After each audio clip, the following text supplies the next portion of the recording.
Olá, seja bem-vindo ao lançamento da série Brasil, A Última Cruzada. Você está prestes a conhecer uma história de sacrifício, virtude e coragem, que por muito tempo nos foi negada. Reunimos mais de 50 especialistas para produzir a maior série já feita sobre a história do Brasil.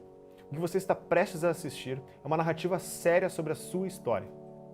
A Brasil Paralelo é uma organização 100% privada. Nosso objetivo é reverter as mazelas feitas na nossa cultura nos últimos anos. Não recebemos dinheiro público. A nossa independência é assegurada por milhares de pessoas que, ao travarem contato com o nosso trabalho, decidem se tornar membros e financiar essa transformação cultural. Ao se tornar membro da Brasil Paralelo, você vai ter acesso a uma plataforma com mais de 50 aulas exclusivas com especialistas que vão ampliar a sua visão de mundo. Um grupo fechado, onde vamos nos conhecer e planejar o futuro em conjunto. Você vai poder debater com outros membros sobre cada entrevista, participar de encontros presenciais e ter acesso aos bastidores de produção diariamente. Mas eu diria que o mais importante é que o seu financiamento torna possível que novas produções sejam feitas gratuitamente para que novos brasileiros tenham a chance de despertar as suas consciências. É a chance de fazer algo efetivo pelo nosso país. Durante o lançamento dessa série, você terá acesso ao preço promocional para tornar-se membro. Esse preço é por tempo limitado. Não perca tempo. Junte-se a nós. Fique agora com o primeiro capítulo da série Brasil, A Última Cruzada, e até breve.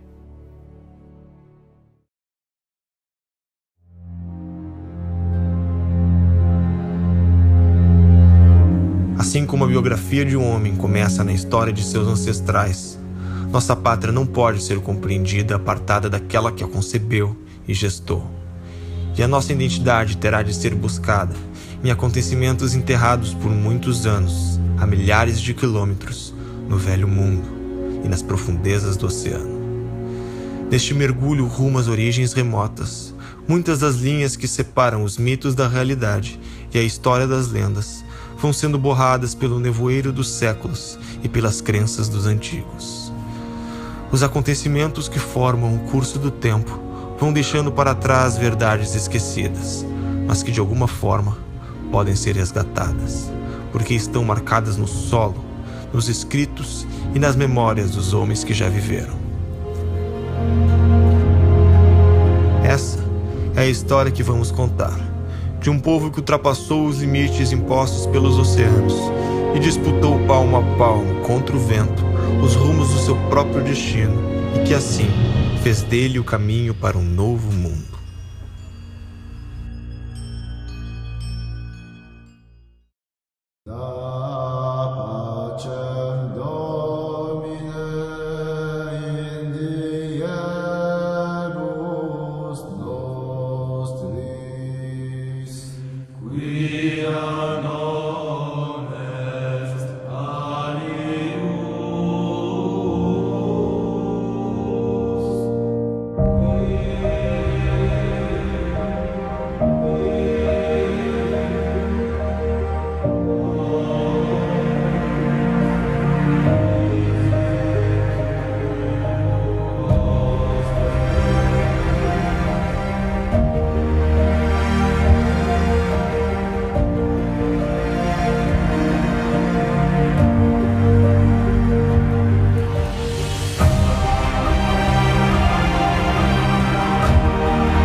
De repente é como tudo se passa, como se nós tivéssemos esquecido que somos brasileiros. A melhor solução para o Brasil é dar um pouco de Brasil para as pessoas. É comum encontrarmos no nosso dia a dia pessoas salientando as belezas naturais do Brasil. Pouquíssimas vezes encontramos pessoas salientando as belezas humanas do Brasil. Então você não pode celebrar mais os heróis nacionais, porque os heróis nacionais são parte da ideologia dominante. Então você faz a apologia do território, dos bichos e dos índios, etc, etc. E não, os heróis desapareceram. A apologia do território separada da apologia daqueles que a conquistaram não faz o menor sentido. todos eles, enfrentam uma crise de identidade. Porque eles não sabem quem são, não sabem de onde vieram, não conhecem toda a sua história. Sonegar essa história a um povo, sonegar essa história a uma nação é um ato perverso. Bom, veja você, a história é a própria identidade nacional. O que é a identidade nacional? É a memória coletiva de feitos realizados em comum que dão às pessoas um senso da retaguarda das suas próprias vidas, da origem dos seus valores, sentimentos, etc. O ser humano não foi feito para ele ser, cada um que nasce, ser um novo Adão no paraíso, que surge do nada, ele surge pronto e se faz a si mesmo. Isso é absolutamente impossível para o ser humano. Você vê, de todas as espécies animais, aquela que mais depende do aporte da geração anterior é o ser humano. E quando você amplia a memória pela história, você se sente não mais um ser que nasceu, digamos, há uma década, 2 décadas, 3 décadas atrás. Você se sente um ser ligado à humanidade. Você é um ser humano e você faz parte dessa história inteira. Você não faz só parte da tua história. Todos os instrumentos de que ele vai dispor para lutar pela sua vida, para fazer a sua vida, ele recebe do quê? Um negócio chamado cultura. Então, cultura é o conjunto dos bens intelectuais acumulados. Se isso não é passado para ele, ele não sabe onde está. Ele está perdido no espaço e no tempo. Na medida em que nós vamos aprendendo, ou seja, aprendendo a participar do mundo e herdando esses valores civilizacionais, a história está entre eles, né? Nós vamos desenvolvendo cada vez mais, inclusive, a nossa capacidade de afirmar aquilo que em nós é único.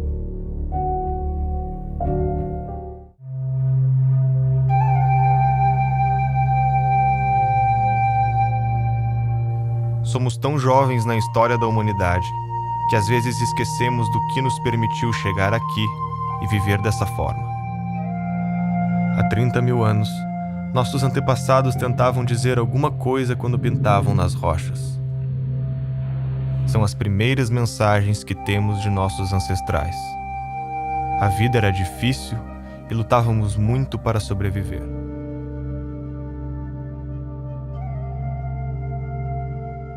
Os humanos não sabiam onde estavam. Imprevistos como animais selvagens e o frio faziam parte de um dia a dia incompreendido. O mundo era um lugar aberto e desconhecido, onde nossa chance de sobrevivência parecia baixa. Alguns de nós fizeram o que parecia impossível. Aprenderam a olhar para o futuro quando viam as estrelas, prevendo o clima e a migração dos animais. Graças a essa incrível descoberta, a humanidade teve uma oportunidade única: entender o ambiente à nossa volta. Começamos a plantar, domesticamos animais e estabelecemos um lar. Pela primeira vez na história, os humanos paravam de fugir e de passar fome. Tínhamos mais do que podíamos carregar. A escrita nascia para mudar a nossa história. Decidimos registrar ideias e acontecimentos. Era uma forma de transcender o medo da morte. Enviar ao futuro nossos pensamentos, nossas crenças e nossas experiências passou a ser possível. Foi quando começamos a herdar o conhecimento da humanidade. Isso tudo nos levou de caçadores a filósofos, de fugitivos a arquitetos.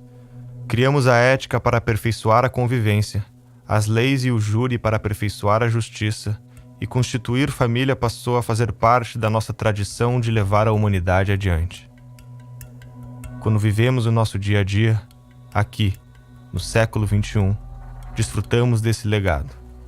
A filosofia grega, o direito romano, a moral judaico-cristã e a experiência acumulada de nossos ancestrais fazem parte de nós.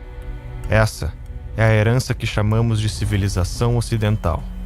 Se hoje os territórios estão divididos em países, com idiomas e regras estabelecidas, nem sempre foi assim. Neste longo caminho, cada povo colocou um pedaço da estrada que hoje trilhamos. A terra que hoje abriga Portugal era considerada o fim do mundo. A fronteira com um oceano desconhecido sempre foi atraída e cobiçada.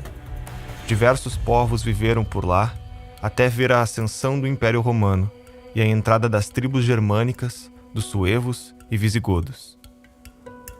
Os visigodos formaram cidades na Europa Ocidental e durante 3 séculos ocuparam grande parte da Península Ibérica, preservando e absorvendo a cultura de seus antepassados.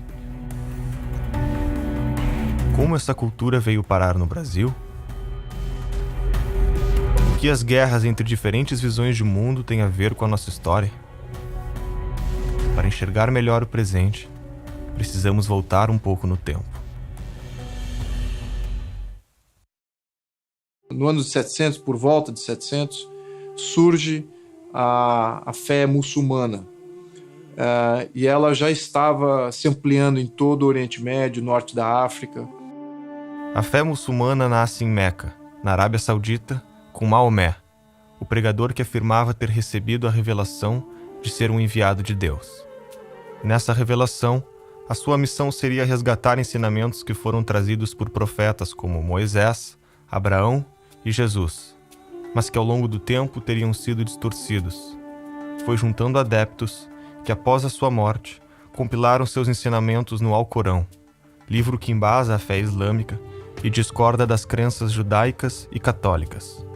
Também criaram a Jihad, a guerra de manter o islamismo pleno dentro de si e levá-lo ao maior número de pessoas possível. Dessa forma, buscaram alargar os horizontes do território islâmico, inicialmente tomando o Oriente Médio e o norte da África, para depois entrar na Europa Ocidental. A estratégia foi longa na duração e rápida na conquista. Os muçulmanos precisaram de menos de uma década para dominar a maior parte do território europeu. A invasão começou em 711 e 3 anos depois já habitavam a maior parte da Península Ibérica. O curioso é que essa ocupação foi incentivada pelos mesmos povos que habitavam a região. Os visigodos viviam envolvidos em disputas internas e, por causa dessa rivalidade, uma facção de visigodos pediu ajuda de um líder muçulmano do norte da África, que não só atendeu o pedido, como deu-se conta da riqueza do território e aproveitou para tomá-lo para si. A entrada foi muito rápida, entraram justamente por Gibraltar, conseguiram cruzar ali do Marrocos, chegaram até a Espanha e pouco a pouco foram tomando as vilas, foram tomando as cidades. Aos poucos a península foi sendo conquistada, se expandiu até a Lusitânia, se expandiu até onde hoje é Portugal.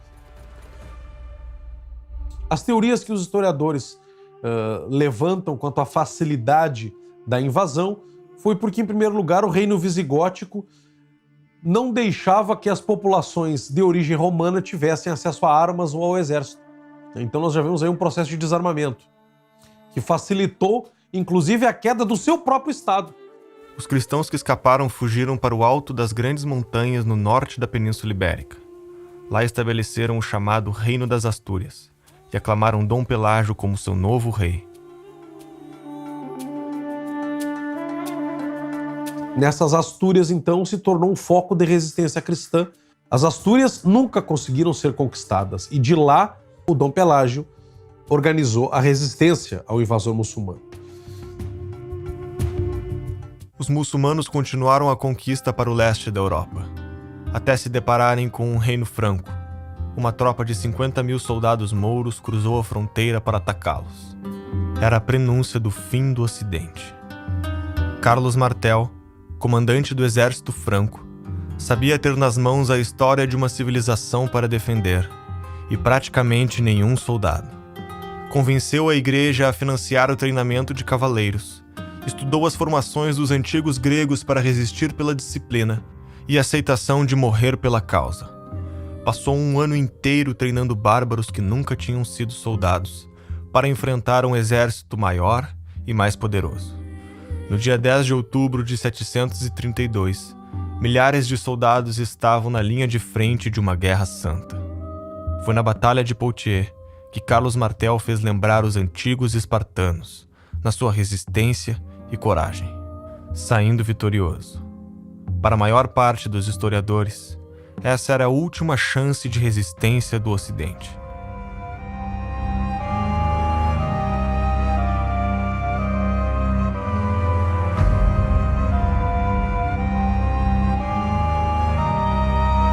A vitória significava um suspiro de esperança para os inimigos do Islã.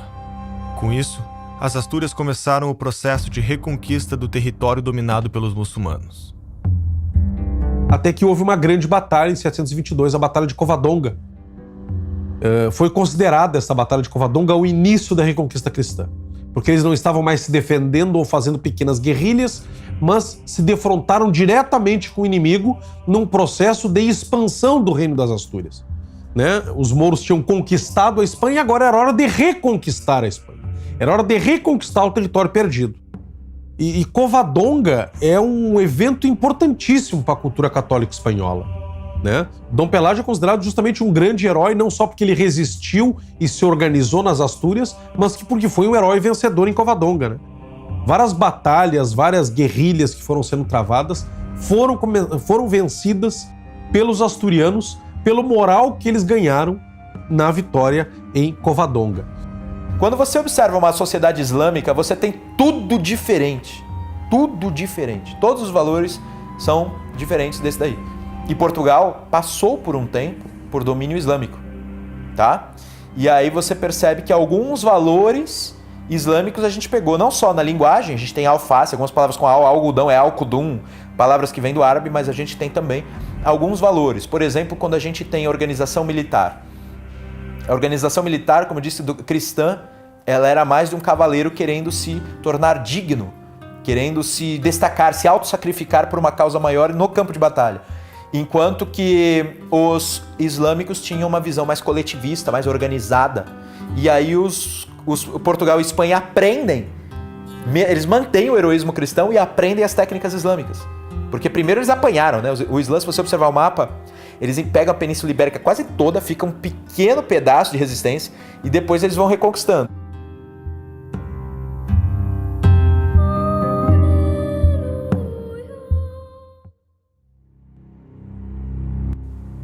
Passavam-se 4 séculos desde que os muçulmanos tinham tomado a cidade de Jerusalém, impedindo a peregrinação cristã de visitar o túmulo de Cristo. A vida ocidental nessa época parecia derrotada e sem esperanças. Em cada volta que dá à terra, a fé deixa de existir. O temor ao Senhor não mais prevalece entre os homens. A justiça desapareceu do mundo e a violência toma conta das nações. A mentira, a traição e a perfídia pairam sobre nós. A virtude não existe mais e hoje é algo sem valor.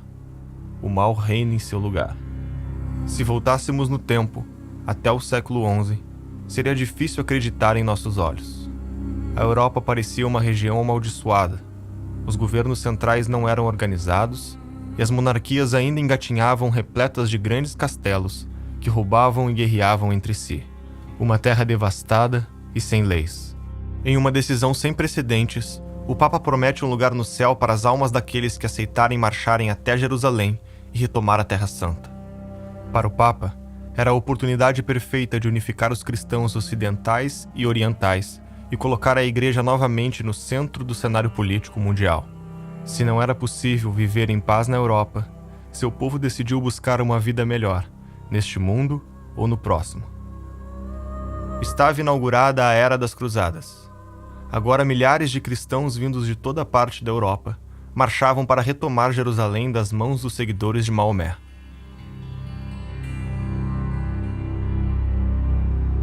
O que foram as cruzadas? Foram uma resposta parcial e tardia à maior agressão imperialista que a Europa já havia sofrido. Você vê que nem os romanos fizeram tanta devastação quanto os muçulmanos fizeram. Porque os romanos, pelo menos, quando Roma invadia um lugar, invadia um país, imediatamente transforma todo mundo em cidadão romano e você tinha todos os direitos. E o romano se adaptava às religiões locais. Ao contrário, você tem lá a sua religião local, uma divindade esquisita, o romano pegava, botava aquilo no panteão em Roma e falava, bom, essa aí mais uma religião está valendo. Quer dizer, quem inventou o multiculturalismo foram os romanos, né? E os muçulmanos, ao contrário. Onde eles invadiam, você tinha a opção. Você se converte ao Islã agora, você aceita a autoridade islâmica, ou tem 2 hipóteses. A primeira é você morrer, e a segunda é você virar um cidadão de segunda classe, que não pode praticar sua religião em público, não pode nem falar dela em público, você não pode exercer este posto, aquele posto, aquele posto, aquele posto. Tá certo? O que quer que você ganhe? Nós vamos tomar metade de impostos, e assim por diante.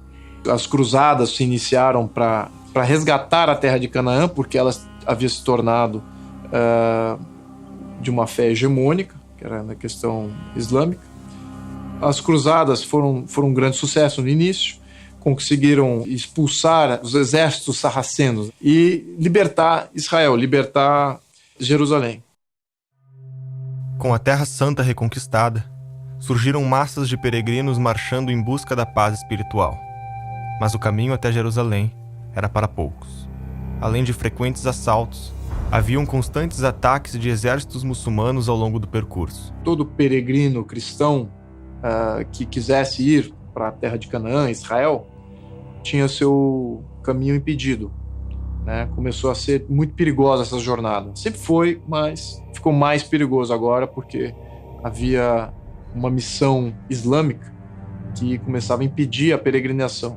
Né? Então você corria risco de vida real. Para proteger os cristãos nessa jornada, começaram a se formar diversas ordens militares para acompanhá-los na viagem.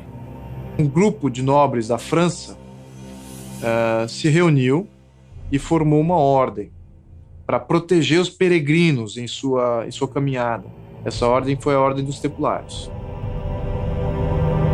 A ordem seria reconhecida oficialmente pelo papado, ganhando isenções e privilégios, como o poder de se comunicar diretamente com o Papa. Ao ser admitido como cavaleiro, deviam jurar viver em castidade e pobreza, ser obediente ao mestre do templo e nunca recuar em campo de batalha. Conquistou grande popularidade e cresceu rapidamente, tanto em membros como em poder. Para defender as riquezas dos peregrinos durante as cruzadas, criou um mecanismo de depósito e saque, que tornou-se o embrião do sistema bancário. Eles eram religiosos e tinham um voto de não recuar no campo de batalha. Porque senão eram um terror dos mouros.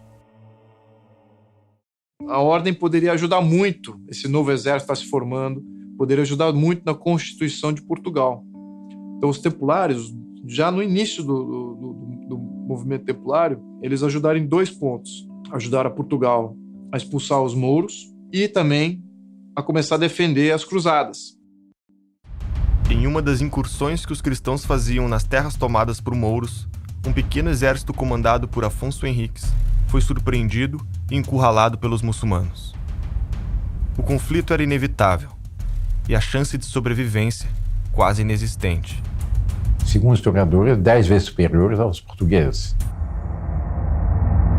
Segundo os documentos da época, foi nesse momento que o comandante Afonso Henriques jura ter tido uma visão onde Cristo aparece e profetiza sua vitória, entregando a missão de espalhar a fé pelos 4 cantos do mundo.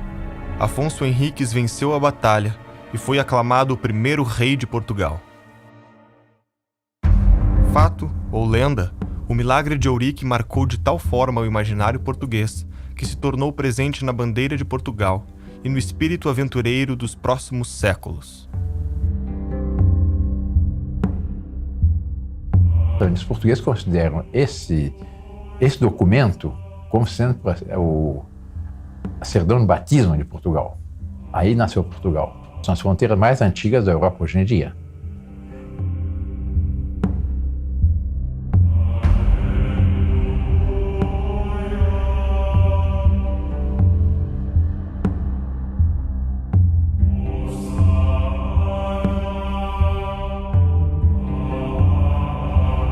A civilização se funda com orientações gerais que vêm do mito. Mito não é sinônimo de mentira. Você vai ao dicionário e vai ver que mito tem várias acepções, uma delas é sim enganação, ilusão, mentira.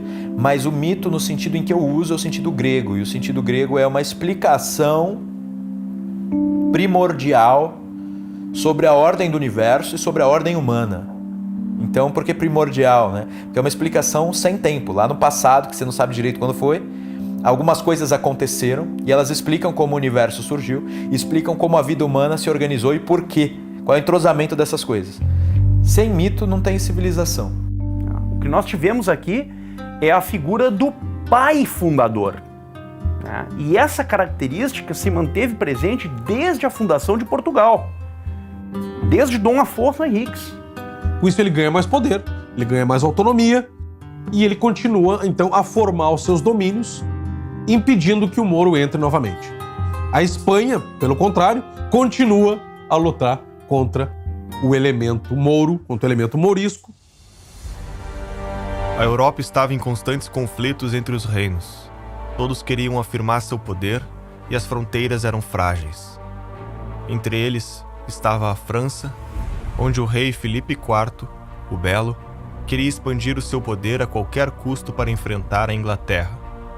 Foi quando teve uma ideia inédita: cobrar impostos da igreja. A retaliação foi rápida e o rei foi excomungado pelo Papa. O Papa não esperava que a campanha difamatória feita por Filipe o Belo pudesse ser tão forte a ponto de ele acabar espancado e morto pela população. O novo Papa que o sucedeu também morreu em menos de um ano, em origens até hoje desconhecidas. É quando assume o Papa francês Clemente V que reverte as decisões da Igreja em favor de seu rei. Na ânsia por poder, Filipe IV continuou expropriando judeus e bancos, gerando inflação, dando calotes e fazendo imensas dívidas. A população se revolta com a imensa crise e o rei recorre à Ordem Templária, que emprestou dinheiro para pagar suas dívidas. O problema é que o empréstimo foi indevido. O dinheiro era usado para as cruzadas e quando o grão-mestre da Ordem, Jacques de Molay, soube do fato, expulsou o tesoureiro, abrindo um cabo de guerra com o rei francês. Filipe o Belo usa de novo a mesma estratégia. Começa a campanha difamatória contra os templários e usa o Papa que está sob seu domínio para proibir a ordem e confiscar seus bens. Na noite de sexta-feira de 13 de outubro de 1307, centenas de cavaleiros templários por toda a França foram capturados pelos soldados do rei e, segundo alguns historiadores, sujeitos a torturas para confessarem seus crimes. Até hoje, não temos todas as conclusões sobre essa história, mas para muitos, aquela noite seria o motivo da superstição de sexta-feira 13 ser um dia sombrio.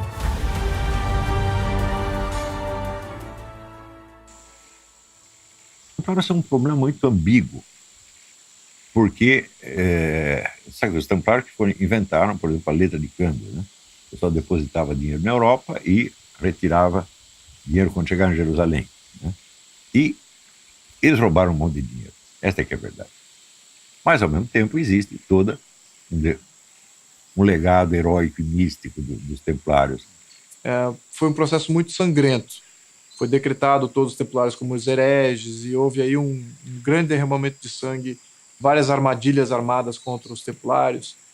E então, enfim, foi uma ordem aí que poderia ter trazido grandes avanços para a Europa, mas estava ali sendo sufocada pela ganância e tirania de um dos seus soberanos que se sentia ameaçado. Após a prisão dos templários na França, o Papa Clemente V solicitou a Dom Dinis que fizesse o mesmo com os templários portugueses. O rei não atendeu o pedido do Papa. Um único país não atendeu essa bula de uma maneira contundente. Esse país foi Portugal. Portugal reconhece o valor da ordem e dá salvo-conduto e abrigo a essa ordem. Do legado de Dom Dinis, fundador da Universidade de Coimbra, talvez nenhum ato tenha sido mais impactante do que a hábil manobra política que entraria para a história. Quando foi extinta a Ordem dos Templários, infelizmente, o rei de Portugal pediu que, em Portugal, a ordem continuasse. Porque a ordem, os cavaleiros da Ordem Templária, que são os grandes defensores da fé e das cruzadas, da Terra Santa, etc. O rei de Portugal, Dom Dinis, ele se apressa em criar novas ordens e pedir ao Papa que transfira os bens dos templários para o seu governo, para, digamos assim, o governo destas ordens. E então o rei Dom Dinis cria a Ordem de Cristo. Então ela vai continuar em Portugal, mas com o nome Ordem de Cristo. A firme postura do rei de Portugal levou o Papa a incluir uma cláusula em sua bula, abrindo exceção para Portugal e seus aliados sobre a transferência dos bens da ordem. E aí é que se explica um monte de coisas, né, da nossa história. Como que um país tão pequeno que era Portugal, como que esse país, de repente, avançou e se tornou um grande conquistador dos mares. Como que esse país, de repente, era o país do qual saía todos os maiores navegadores durante um bom período. Este corpo de elite resolveu uma necessidade vital para a consolidação e o fortalecimento do Estado português. Entrosada com a esfera política da coroa, alargaria os horizontes do reino, conduzindo à expansão de Portugal pelos mares.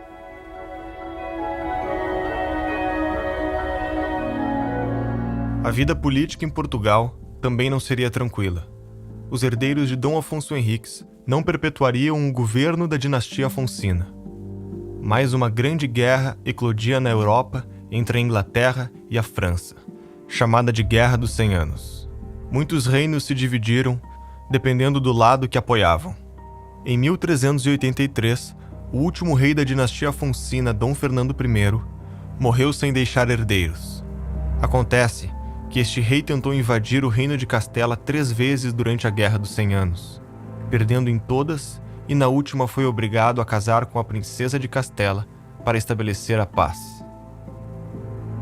A ausência de descendentes reais lançou Portugal em uma séria crise monárquica. Uma eventual união entre os reinos podia ser desastrosa para a economia portuguesa. Castela ainda vivia sob uma economia feudalista, ao passo que os portugueses já apresentavam o desenvolvimento da burguesia que logo situaria a nação como a mais poderosa do mundo conhecido. O conflito só teve fim em uma guerra armada quando, em 1385, Dom João, o mestre de Avis, enfrentou tropas castelhanas na Batalha de Aljubarrota e foi proclamado o novo rei de Portugal. Uma nova etapa gloriosa na história de Portugal, que é a etapa da dinastia de Avis, com Dom João I e seus filhos, a chamada ínclita geração, e ao longo do século XV, o que nós vemos é o crescente esplendor de Portugal. Porque realmente dessa ínclita geração ia nascer o grande império dos descobrimentos. Nós temos um dos filhos de Dom João I, que é o infante Dom Henrique, que começa e lança Portugal nessa grande aventura dos descobrimentos. Nenhum dos filhos da ínclita geração se destaca mais do que o infante Dom Henrique, o navegador. Portugal foi e continuava sendo a extremidade ocidental da terra, o fim do mundo conhecido pelos europeus, com a forte crença de ser impossível navegar no Oceano Atlântico. Tudo isso costumava ser atribuído à vontade divina. Parecia ser uma impiedade a mera audácia de se aventurar por aquelas águas. Um dos mais influentes desses mitos era a história de São Brandão, monge irlandês que, segundo um relato muito popular a partir do século X, teria navegado pelo Atlântico Norte e descoberto várias terras fantásticas e paradisíacas. Com a Europa imersa no caos, a ideia de haver uma ilha em paz para além do oceano trazia esperança aos povos que circulavam esses mitos. Apareciam ilhas lendárias nos mapas da época, como uma ilha chamada High Brasil, que significava Terra Prometida, e pode ter influenciado o nome do nosso país. Procurar a Ilha Brasil, Antilha, o Purgatório ou Atlântida não era mais fantasioso do que procurar a China, a Índia, o Japão ou as Américas. Pouco a pouco, feitos impressionantes foram acontecendo. Primeiro ultrapassando lugares nunca antes visitados, depois descobrindo pequenas ilhas. No ano de 1485, o infante Dom Henrique é nomeado grão-mestre da Ordem de Cristo, cujo amplos recursos e os imensos privilégios acumulados seriam bem aproveitados nas navegações. Transformou muito de seus cavaleiros em navegadores e muitos de seus navegadores em cavaleiros. Nem tudo estava tranquilo na Europa enquanto as navegações progrediam. A guerra de séculos pelo território ainda apresentava riscos e, antes de conquistar os mares, haveria um último desafio na Europa Ocidental. Já passavam 6 séculos desde que os cristãos começaram o processo de reconquistar o território europeu. Os muçulmanos foram recuando até se concentrarem no sul da Europa, na região de Granada. O Emirado de Granada se torna o último bastião muçulmano na Península Ibérica, e ele cai sob Isabel a Católica. Ela era uma mulher de formação intelectual muito grande e pensa que a sua missão reconquistar de vez a Espanha, terminar o que os seus antepassados fizeram. Os muçulmanos estavam em Granada, eventualmente guerreavam contra os cristãos e tinham planos de reconquistar toda a província. Eles estavam em contato com os turcos e com os marroquinos para haver uma grande invasão na Espanha para recomeçar a conquista. Isabel conhecia toda a história da Reconquista. Ela era muito culta, né? Nós já tínhamos falado sobre isso. Ela era muito culta. Então ela conhecia isso. E ela tinha uma noção de estratégia. Ela sabia que se ela não tomasse o Emirado de Granada rapidamente, toda essa história de mais de 700 anos poderia ser colocada na lata do lixo. O que Isabel e Fernando entendem? Nós não podemos atacar sozinhos. E eles se lembram que nas cruzadas, que acabaram há pouco tempo, o Papa deu indulgências para os cristãos de outros países que entrassem nas cruzadas. Então eles conseguiram que o Papa Inocêncio VII promulgasse uma bula convocando todos os cristãos de outros países a se juntar na Reconquista e ganhariam indulgências da mesma forma que ganharam nas cruzadas. Com isso, nós vemos um acúmulo de tropas estrangeiras chegando na Espanha para ajudar os cristãos espanhóis. Ingleses, irlandeses, franceses e alemães se integram ao exército castelhano. Mais de 50 mil homens vindo de fora passam a integrar o exército castelhano de Fernando e de Isabel. Isabel se faz presente pessoalmente nos acampamentos militares e eles partem para novas conquistas até chegarem aos pés da cidade de Granada. Os cristãos, nesses 8 meses, não esmoreceram, eles continuaram convictos de que uma hora Granada iria cair. Os mouros também sabiam que ia cair. Eles continuavam lutando apenas por heroísmo. Queriam ser fiéis àquilo que eles acreditavam. Mas finalmente Granada se rendeu, os reis católicos, os príncipes, nobres, sacerdotes, os grandes capitães cristãos vestem-se de gala, se posicionam às portas da cidade, os tambores rufam, né, bombardeios de honra são feitos, a cruz é alçada na torre mais alta, junto com as bandeiras de Castela, e com isso acaba a Reconquista. Os chefes mouros, eles tentam inclusive beijar a mão de Fernando e de Isabel, reconhecendo a soberania deles. E Fernando não deixa. Eu sou o rei, você é o rei também. Ainda que inimigo, eu não quero a sua humilhação. Isso foi no dia 2 de janeiro de 1492, às 15 horas. Né? Desde então, os sinos das igrejas de Granada fazem soar 3 toques exatamente às 15 horas até hoje, em honra desse acontecimento. Vejam qual é a data novamente, 2 de janeiro de 1492. 1492 foi o ano em que Cristóvão Colombo empreende a sua navegação para a descoberta da América. Foi justamente no acampamento de Santa Fé que Colombo estava e viu a queda de Granada. Colombo estava lá, que ele tenta convencer Isabel a patrocinar a navegação. Por que influencia as navegações? O que as grandes navegações de Portugal e Espanha têm a ver com a Reconquista? Nós temos que ver que nós estamos falando de um processo de mais de 700 anos de luta por posse de território. Lá da distante Astúrias, os cristãos foram crescendo, foram baixando e foram se expandindo até conquistar todo o seu território. Então eles foram formados geração em geração na conquista de território e desbravamento do território. Até que não tem mais território a conquistar. Só lhes resta o mar. Cristóvão Colombo conseguiu que Isabel e Fernando financiassem a sua expedição. Era um objetivo antigo, que já tinha sido lhe negado por outros reis, inclusive pelo de Portugal. Em 1492, Colombo descobria o que chamou de Índias Ocidentais, que eram as ilhas da América Central. Essa descoberta tornava necessário dividir as zonas de influência entre espanhóis e portugueses nas navegações. Para isso, assinaram o Tratado de Tordesilhas, onde fora da Europa, os portugueses ficavam com um território a leste de um meridiano, enquanto os espanhóis ficavam com um território a oeste. Até então, só uma pequena parte da área dividida pelo tratado havia sido vista pelos europeus, sendo dividida apenas no papel. Imediatamente após a primeira viagem de Colombo, vários exploradores navegaram na mesma direção. Mas eles já tinham noção de que havia algo do outro lado do Atlântico, a tal ponto que quando houve os tratados entre Espanha e Portugal, eles insistiram que a linha demarcatória fosse 70 milhas mais ao oeste, de onde veio o Tratado de Tordesilhas. Mas eu não aceito, não concordo que se despreze o imenso valor que este país tem por ter nascido do esforço político e técnico de um povo, de um pequeno território, que foi a primeira nação organizada da Europa, localizado num canto da Península Ibérica, e que numa determinada época de sua trajetória dividiu o mundo em duas partes. Uma era dela e outra era da Espanha. Tinha poder, tinha cacife político para isso. E conseguiu isso através do empenho do seu povo.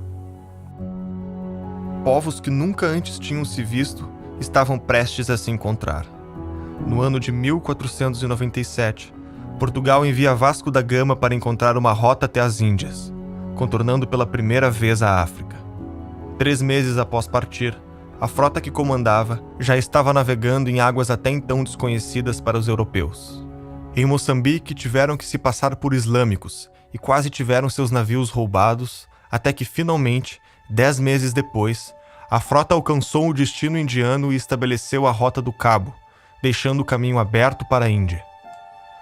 Na hora de regressar, navegaram contra o vento, e trechos da viagem que duraram apenas 23 dias, agora demoravam 132. Metade da tripulação pereceu, e das embarcações e dos 148 navegadores que estavam lá, só 2 delas, totalizando 55 homens, voltaram para Portugal.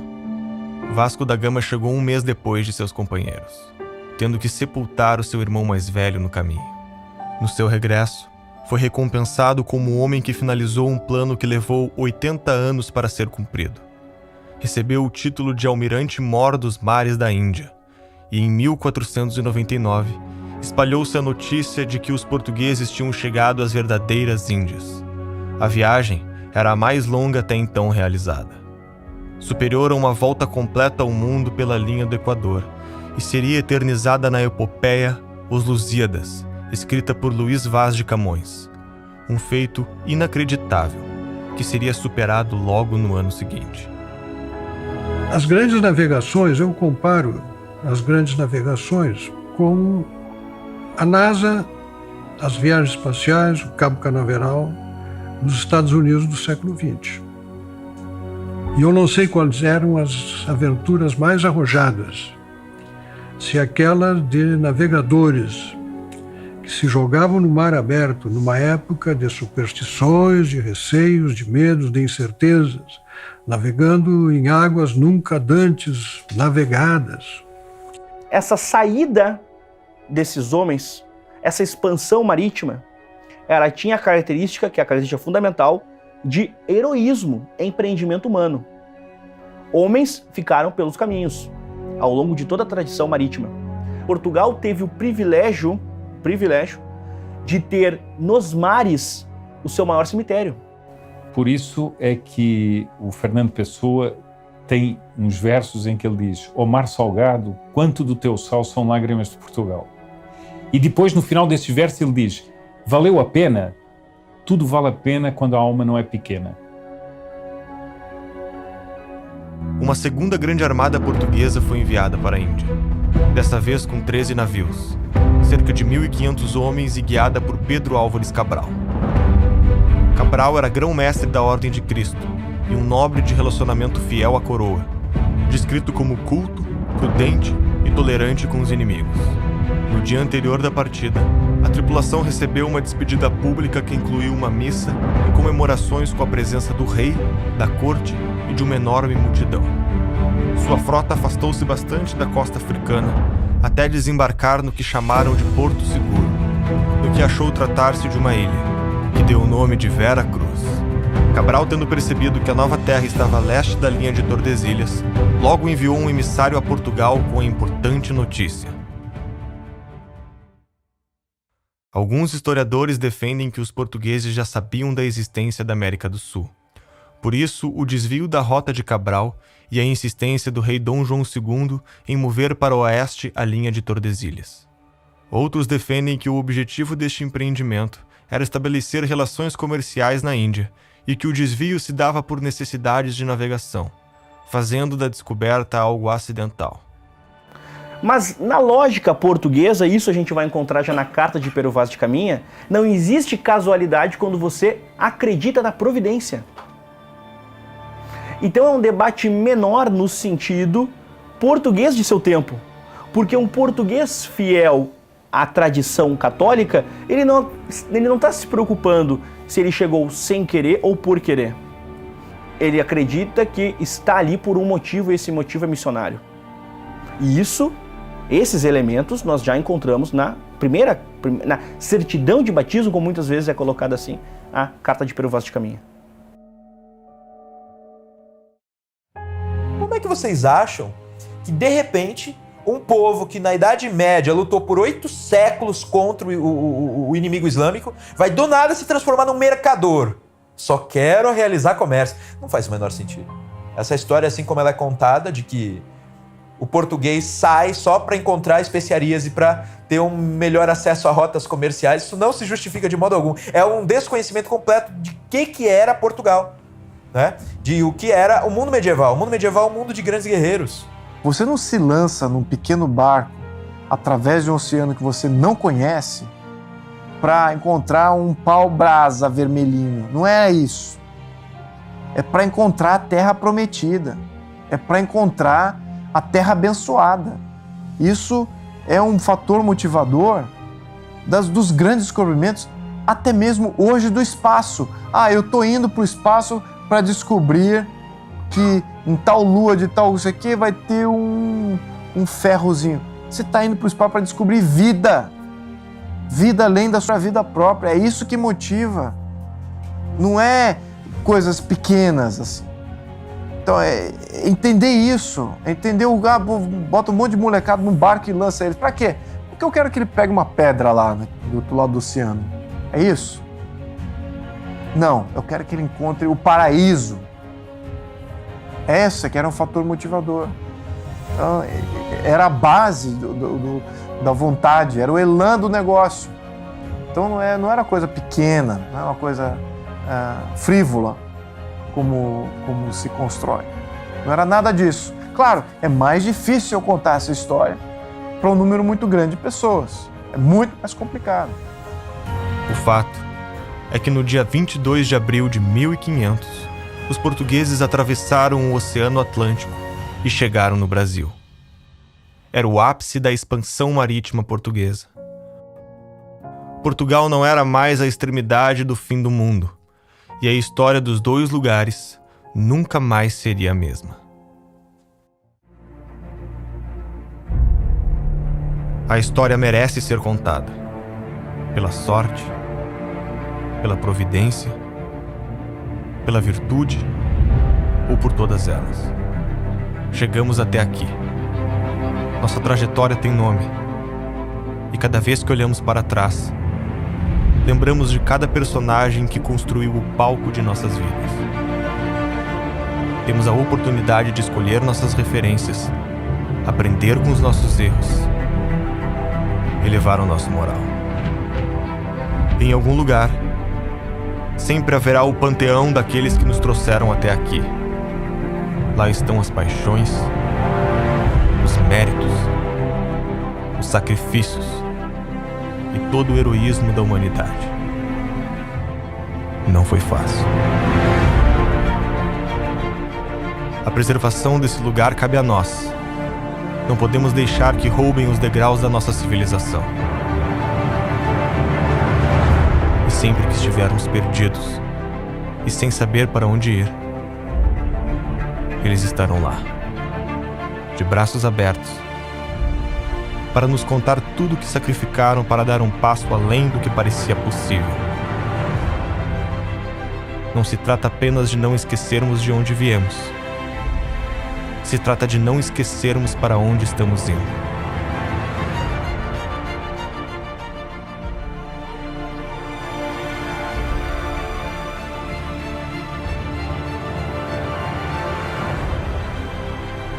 Nos momentos mais difíceis, a história deve ser lembrada.